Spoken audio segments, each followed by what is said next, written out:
The remaining UN weapons inspectors arrived at the border with Lebanon this morning. Their full report isn't expected for 2 weeks. But now they've left Syria, the way is clear for US airstrikes.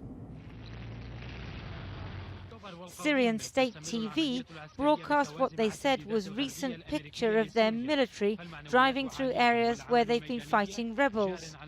They say they're prepared for any US attack. We in the armed forces don't fear America or any other country. We are firm in our position because we are defending our homeland. President Putin, visiting flooded regions of Russia, reiterated that he believes any chemical weapons were fired by the rebels. Common sense says Syrian government troops are on the offensive and have surrounded the opposition in several regions. In these circumstances, giving a trump card to those who call for external military involvement would be utter nonsense. It is against all logic, especially on the day of the UN inspector's arrival. That's why I'm sure that it's a provocation. Syria's other main backer, Iran, sent a delegation to Damascus today and predicted attacks on Israel if the airstrikes go ahead.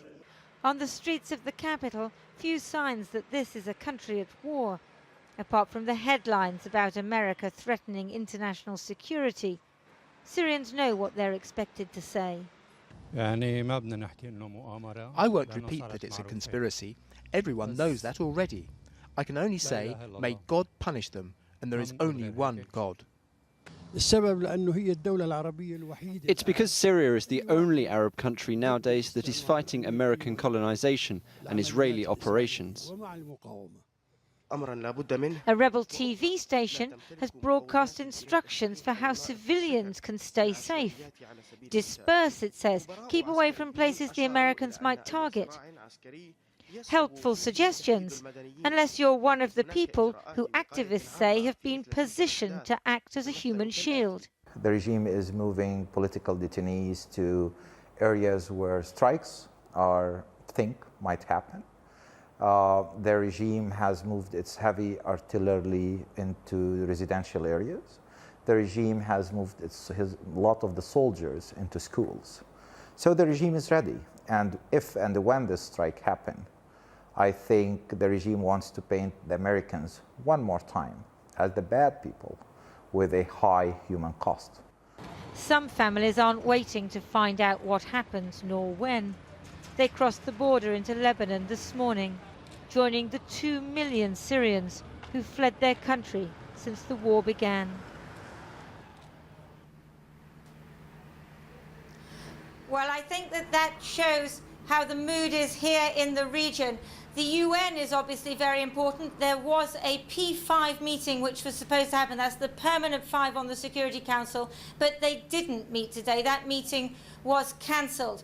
But now I am joined by a retired General Hisham Jaber of the Lebanese military, the Lebanese army. Major General, President Obama has just said that he's going to consult Congress before these strikes. That could mean delay. How do you think they will be reacting in Damascus tonight?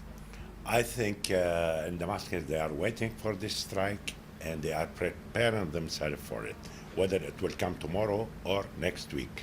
But if the Congress will not approve this kind of strike like the British Parliament did, this is the question. Is Obama willing to strike, ignoring the Congress majority or opinion? We don't know. I don't think Obama will do it in this case. The Syrians have said that they have their finger on the trigger and they're going to respond. Can they really respond to American cruise missile strikes? Do they have the technology? Nobody knows. We are not sure if the missiles of Yochont came from Russia, are delivered to Syria or not. When the foreign ministry Syrian said there is surprises, I do expect that they will use 72 Yochont on the coast. But that technology is nowhere near the American technology, is it? I know. But if they can hit by 10 or 5 or 1 and kill American personnel. But there's not going to be any personnel, are there? Because it's just going to be cruise missile strikes. Cruise missiles, but there are personnel on those warships. The 6th Fleet is on the Mediterranean Sea. I am asking, I wonder if one single personnel or two personnel or 10 are killed or injured, is Obama will also continue to say this is limited and narrow attack? I don't think so. He has said it's going to be a very limited and narrow attack. Okay. Now, I was speaking to one of the people from the Free Syrian Army today. He said, we are going to take advantage of those strikes. Can they take advantage? What can they do? I don't think so. Anyway, the battles between the Syrian armed forces and the Free Syrian Army are continuing, outside of Damascus. I don't think the Free Syrian Army can take advantage, since this strike doesn't mean to cut or to break the bone of the Syrian army, but only to send a message, a punishment or something like this. Everybody knows this. I think that 30 or 40 targets already in Damascus are evacuated. Well, that was exactly what I was going to say. I mean, if they're going to wait any longer, is there going to be anything meaningful for the Americans to hit? I think the Americans, if the Congress would say yes, I think President Obama will hit, like he will say, I sent a message, I did my job, and I'm still watching. And will it change the balance in the war in Syria? At all. Not at all. At all. Thank you very much. That was Major Hisham Jaber, formerly of the Lebanese Army. Back to you in London, Krishnan. Well, Lindsay, I just want to ask you about the relevance of the UN here. Today, they held a press conference and said the weapons inspectors are back. They're going to brief the Secretary-General tomorrow. They're going to submit their evidence for tests in the next few days. Is any of that relevant?